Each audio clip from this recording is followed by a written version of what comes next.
You alright everyone, how you doing? Hope all is good. So today I'm going to be talking about two things. The first thing being how I was raised by my grandparents and how much love they showed me and how much I owe them.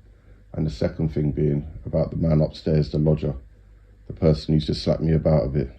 So I was abandoned and left in hospital for over 3 months until my grandparents came along and took me out of there and raised me as their own. Bear in mind, they already had 18 kids between them and they wasn't young either. And taking on a massive responsibility, like me, with all the problems I had, couldn't have been easy. He was always there for me, through thick and thin, all the operations, all the physio, all the exercises, putting the calipers on, learning to walk, the lot.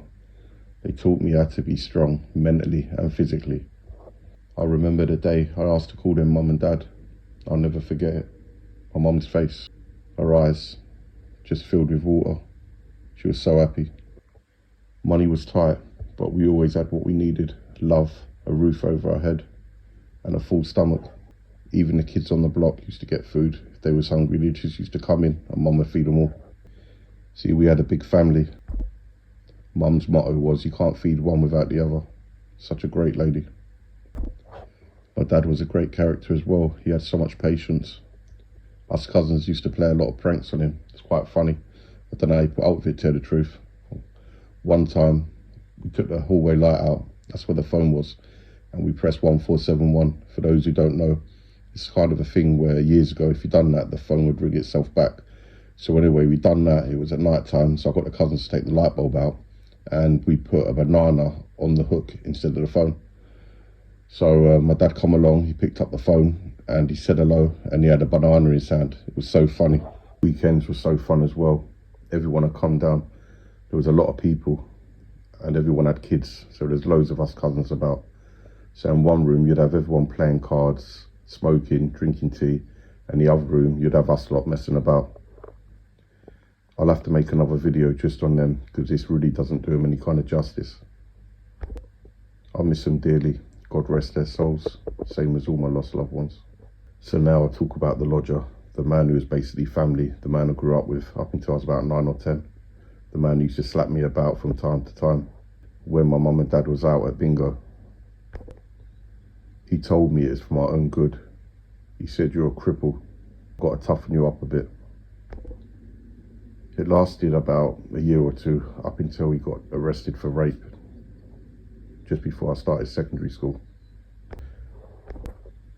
He used to slap, pinch and punch me. I used to hate it when he used to get his fingers and dig them right in my ribs. But he didn't just dig them in, he kind of done it like a punch, but it went under my ribs. He wouldn't do it with such force that it'd leave massive bruises. Sometimes it did, but bear in mind, I was a kid that used to crawl around the floor, kneel around the floor. It wouldn't be uncommon to come back with a few bruises here and there. When I'd get hurt and say I'm telling mum, he used to say, no, don't do that, don't tell the old girl. What do you want and I'll buy it for you. Sometimes he'd make me and the cousins drink beer and fight. I remember one day he picked me up by the scruff of my collar and my belt, about knee high, dropped me to the floor and then slap kicked me in the stomach until I was literally crying. He'd tell me to punch him, but he'd have his hands out with his nails showing. So I'd do as he say and punch him. I remember my hands being full of blood where his nails was digging into them. Once I'd done this, he'd reward me by either saying well done or saying I'm going to buy you something nice.